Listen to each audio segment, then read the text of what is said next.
Hi అండి, welcome to Nishi channel. ఈరోజు మన వీడియోలో ఇన్స్టెంట్గా చేసుకుని 2 రకాల చట్నీ ప్రీమిక్స్ని ఎలా చేసుకోవాలో చూపించబోతున్నాను. ఇలా మన చట్నీ పౌడర్ని ఒకసారి చేసి పెట్టుకున్నామంటే రోజు బ్రేక్ఫాస్ట్లోకి చట్నీ చేసే పని లేకుండా అప్పటికప్పుడు ఇన్స్టెంట్గా మన చట్నీని అయితే ఈజీగా చేసుకోవచ్చు. అలాగే ఇలా చేసిన ఈ 2 రకాల చట్నీలు కూడా ఏ బ్రేక్ఫాస్ట్లోకైనా చాలా రుచిగా కమ్మగా ఉంటాయి. మరి ఆలస్యం చేయకుండా సింపుల్ అండ్ టేస్టీగా 2 రకాల చట్నీ ప్రీమిక్స్ని ఎలా చేసుకోవాలో చూద్దాం. ముందుగా స్టవ్ ఆన్ చేసి ప్యాన్లోకి 1 కప్పు వరకు పుట్నాల పప్పు వేసుకుని మంటను లో ఫ్లేమ్లో పెట్టి 2-3 నిమిషాల పాటు కలుపుతూ ఫ్రై చేసుకోవాలి. మనం మరీ ఎక్కువసేపు ఫ్రై చేయాల్సిన అవసరం లేదు. ఇలా 2-3 నిమిషాల పాటు వేగిన తర్వాత ఈ పుట్నాల పప్పుని ఒక ప్లేట్లోకి తీసుకుని పూర్తిగా చల్లారేంత వరకు పక్కన పెట్టుకోవాలి. ఇప్పుడు ఇదే ప్యాన్ స్టవ్ పై పెట్టి 1/2 టేబుల్ స్పూన్ వరకు ఆయిల్ వేసుకోవాలి. అలాగే 15-20 వరకు ఎండుమిరపకాయని ఇలా ముక్కలు చేసుకుని వేసుకుని దోరగా ఫ్రై చేసుకోవాలి. అదే పచ్చడిలో కారం కొంచెం తక్కువ తినే వాళ్ళు ఉంటే కనుక 4-5 ఎండుమిరపకాయని తగ్గించుకుని వేసుకోవచ్చు. ఇలా ఎండుమిరపకాయ ముక్కలు దోరగా వేగిన తర్వాత ఇప్పుడు ఇందులోని 1 కప్పు వరకు ఎండు కొబ్బరి పొడిని వేసుకుని అలాగే 1 నిమ్మకాయ సైజ్ అంత చింతపండుని కూడా వేసుకుని మంటను లో ఫ్లేమ్లోనే ఉంచి 1-2 నిమిషాల పాటు ఫ్రై చేసుకోవాలి. ఇక్కడ నేను ఎండు కొబ్బరి పొడిని వేసుకున్నాను కదా, మనకు కావాలంటే ఎండు కొబ్బరి చిప్పని తీసుకుని చిన్న చిన్న ముక్కలుగా కట్ చేసుకుని కూడా వేసుకోవచ్చు. ఇలా 2 నిమిషాల పాటు వేగిన తర్వాత మనం ముందుగా తీసుకున్న పుట్నాల పప్పులోకి తీసుకుని పూర్తిగా చల్లారేంత వరకు పక్కన పెట్టుకోవాలి. ఇప్పుడు ఇదే ప్యాన్ స్టవ్ పై పెట్టి 1 టేబుల్ స్పూన్ వరకు ఆయిల్ వేసుకోవాలి. ఆయిల్ వేడవిన తర్వాత 1/2 టేబుల్ స్పూన్ జీలకర్ర, 1/2 టేబుల్ స్పూన్ ఆవాలు వేసుకుని అలాగే 4 ఎండుమిరపకాయలని ముక్కలు చేసుకుని వేసుకోవాలి. ఇప్పుడు ఇందులోనే 2 రెమ్మల వరకు కరివేపాకుని కూడా వేసుకుని మంటను లో ఫ్లేమ్లో పెట్టి దోరగా ఫ్రై చేసుకోవాలి. ఇలా కరివేపాకు క్రిస్పీగా వేగిన తర్వాత స్టవ్ ఆఫ్ చేసుకుని పూర్తిగా చల్లారేంత వరకు పక్కన పెట్టుకోవాలి. ఇప్పుడు మిక్సీ గిన్నె తీసుకుని మనం ముందుగా వేయించుకున్న పుట్నాల పప్పు ఎండు కొబ్బరిని వేసుకోవాలి. అలాగే 7-8 వరకు వెల్లుల్లి రేకల్ని పైన పొట్టు తీసుకుని వేసుకుని అలాగే రుచికి సరిపడా ఉప్పుని కూడా వేసుకుని మధ్య మధ్యలో ఆగుతూ మెత్తని పొడిలా గ్రైండ్ చేసుకొని తీసుకోవాలి. ఇలా ఇక్కడ చూపించే విధంగా మెత్తని పొడిలా గ్రైండ్ చేశాక మనం ముందుగా తాలింపు పెట్టుకున్న పోపులోకి ఈ పొడిని తీసుకుని ఒకసారి మొత్తం కలిసేలా కలుపుకోవాలి. మనం గరిటెతో కలిపే దానికంటే కూడా ఇలా చేతితో కలిపామంటే ఇదంతా కూడా బాగా కలుస్తుంది. గ్రైండ్ చేసిన వెంటనే మనకి ఇది కాస్త వేడిగా ఉంటుంది. సో అందుకని పూర్తిగా చల్లారిన తర్వాత అప్పుడు ఏదైనా గాజు బాక్స్లో కానీ లేదా ప్లాస్టిక్ డబ్బాలో కానీ తీసుకోవాలి. ఇలా మనం చేసిన ఈ కొబ్బరి ప్రీమిక్స్ బయట పెట్టామంటే 4 రోజుల వరకు పాడవకుండా నిల్వ ఉంటుంది. అదే ఫ్రిడ్జ్లో పెట్టామంటే 2-3 నెలల వరకు ఫ్రెష్గా ఉంటుంది. మనకు కావాలంటే ఇలా కారపొడిలో అయినా తినేయచ్చు. లేదా ఒక గిన్నెలోకి కొద్దిగా కొబ్బరి మిక్స్ని తీసుకుని కొద్దిగా నీళ్ళని వేసుకుని చట్నీలా కలుపుకోవాలి. ఇలా కలిపాక ఒకసారి టేస్ట్ చూసుకుని ఉప్పు సరిపోయింది లేనిది చూసుకుని సరిపోతే కనుక మరి కొంచెం వేసుకుని కలుపుకోవచ్చు.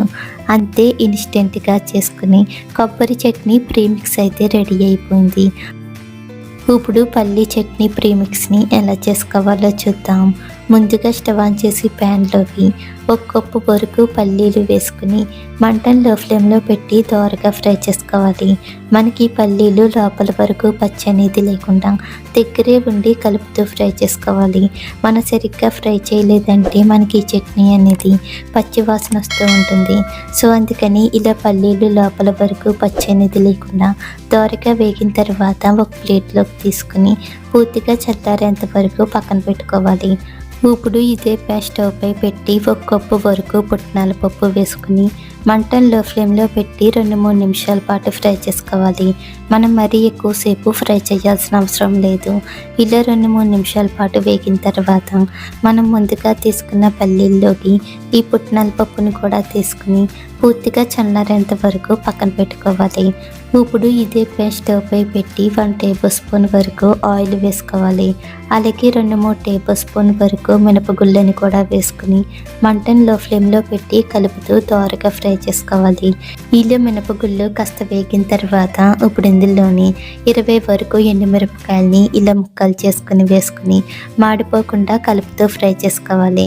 ఇలా మినపగుళ్ళు ఎండుమిర్చి రెండు కూడా దోరగా వేగిన తర్వాత ఇప్పుడు ఇందులోని 1 టేబుల్ స్పూన్ వరకు జీలకర్రని కూడా వేసుకుని 1 నిమిషం పాటు ఫ్రై చేసుకోవాలి. ఇలా అన్నీ కూడా దోరగా వేగిన తర్వాత మరొక ప్లేట్లోకి తీసుకుని పూర్తిగా చల్లారేంత వరకు పక్కన పెట్టుకోవాలి. ఇప్పుడు ఇదే ప్యాన్ స్టవ్ పై పెట్టి 1/2 టేబుల్ స్పూన్ వరకు ఆయిల్ వేసుకోవాలి.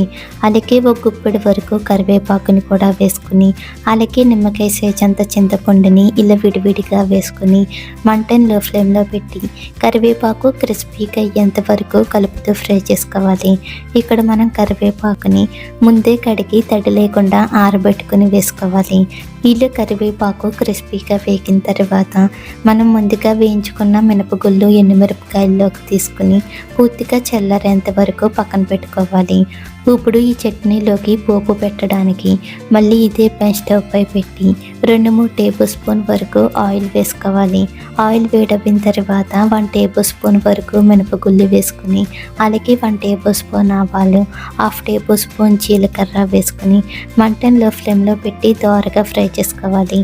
ఇలా మినపగుళ్ళు కాస్త వేగిన తర్వాత ఇప్పుడు ఇందులోని 4-5 ఎండుమిరపకాయలని ముక్కలు చేసుకుని వేసుకుని అలాగే 2 రెమ్మల వరకు కరివేపాకుని కూడా వేసుకుని దోరగా ఫ్రై చేసుకోవాలి. ఇలా మినపగుళ్ళు ఎర్రగా వేగిన తర్వాత స్టవ్ ఆఫ్ చేసుకుని పూర్తిగా చల్లారేంత వరకు పక్కన పెట్టుకోవాలి. ఇప్పుడు మిక్సీ గిన్నె తీసుకుని మనం ముందుగా వేయించుకున్న ఎండుమిర్చి కరివేపాకు మినపగుళ్ళని వేసుకోవాలి. అలాగే 7-8 వెల్లుల్లి రేకల్ని వేసుకుని రుచికి సరిపడా ఉప్పుని కూడా వేసుకుని మధ్యలో కలుపుతూ మెత్తని పొడిలా గ్రైండ్ చేసుకొని తీసుకోవాలి. ఇలా వీలైనంత మెత్తగా గ్రైండ్ చేశాక ఇప్పుడు ఇందులోని మనం ముందుగా వేయించుకున్న పల్లీలు పుట్నాల పప్పుని కూడా వేసుకుని మధ్యలో కలుపుతూ మెత్తని పొడిలా గ్రైండ్ చేసుకొని తీసుకోవాలి. మనం ఒకేసారి గ్రైండ్ చేసామంటే మనకి పల్లీలు ముద్దలా అయిపోతాయి. సో అందుకని అలా కాకుండా ఇలా మధ్యలో కలుపుతూ మెత్తగా గ్రైండ్ చేసుకున్నాక మనం ముందుగా పెట్టుకున్న తాలింపులోకి ఈ పొడిని వేసుకుని ఒకసారి మొత్తం అంతా కలిసేలా చేతితో బాగా కలుపుకోవాలి. మనం ఇలా కలిపిన వెంటనే మనకి ఇది వేడిగా ఉంటుంది కాబట్టి పూర్తిగా చల్లారిన తర్వాత అప్పుడు ఏదైనా బాక్స్లోకి కానీ డబ్బాలోకి కానీ తీసుకోవాలి.